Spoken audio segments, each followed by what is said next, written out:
ते असं आहे की आज सकाळी त्यांना अटक करण्यात आलेली आहे आणि या प्रकरणाचं गांभीर्य लक्षात घेता पोलिसांनी योग्य कारवाई केलेली आहे आणि पुढेही हे प्रकरण लॉजिकल एंडला नेण्याकरता ज्या ज्या गोष्टी करण्याची आवश्यकता आहे त्या गोष्टी पोलीस करतील।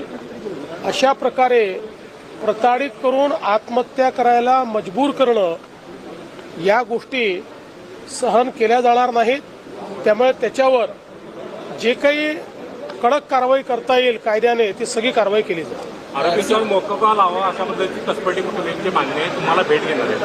असं आहे की मकोका लावण्याकरता काही त्याचे नियम आहेत, त्या नियमात बसलं तर ते लागू शकेल, पण नियमात बसेल की नाही या संदर्भात आज सांगता येत नाही। त्यामुळे त्याच्यावर मी आज बोलू शकत नाही। खरं प्रकरण आहे, खरं तर आपण पाहतोय पण प्रकार केल्याचं आता समोर येतंय, कसं बघता एकूणच फार वाईट आहे। म्हणजे आजच्याही या 21व्या शतकामध्ये जेव्हा मुलींमध्ये आणि सुनांमध्ये कोणताही फरक करणं हे चुकीचं आहे, अशा परिस्थितीत अशा प्रकारची वागणूक देणं हे मला असं वाटतं अतिशय पाप आहे आणि ते या ठिकाणी झालेलं दिसतं। दोन आरोपींना साहेब पकडलेला आहे। कारवाई जी त्यावेळी झाली नव्हती, पहिल्या सुनेला तक्रार दिली होती त्यावेळी कारवाई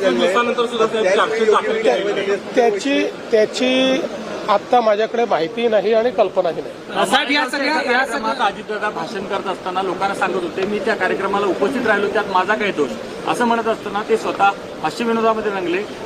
सरकार म्हणून गंभीर आहेत पण अजितदादा त्यामध्ये गंभीर नाही असं दिसत आहे। नाही, अजितदादा गंभीर नाही असं नाही। त्यांचा सांगण्याचा उद्देश एवढाच होता की कुठल्याही कार्यकर्त्याकडे किंवा समाजात कोणाहीकडे लग्नाला बोलवलं तर आपण जातो, त्यावेळी आपल्याला ही कल्पना नसते की पुढे काय घडणार आहे, एवढंच सांगायचा प्रयत्न त्यांनी केला। खरं तर साहेब या दोन आरोपींना पकडलेलं आहे, मात्र हे दोन्ही आरोपी 7 दिवस तळेगाव परिसरात होते, ते बिर्याणी खात असलेले देखील व्हिडिओ समोर आलेले आहेत। पोलिसांचे फेल्युअर समजायचं का?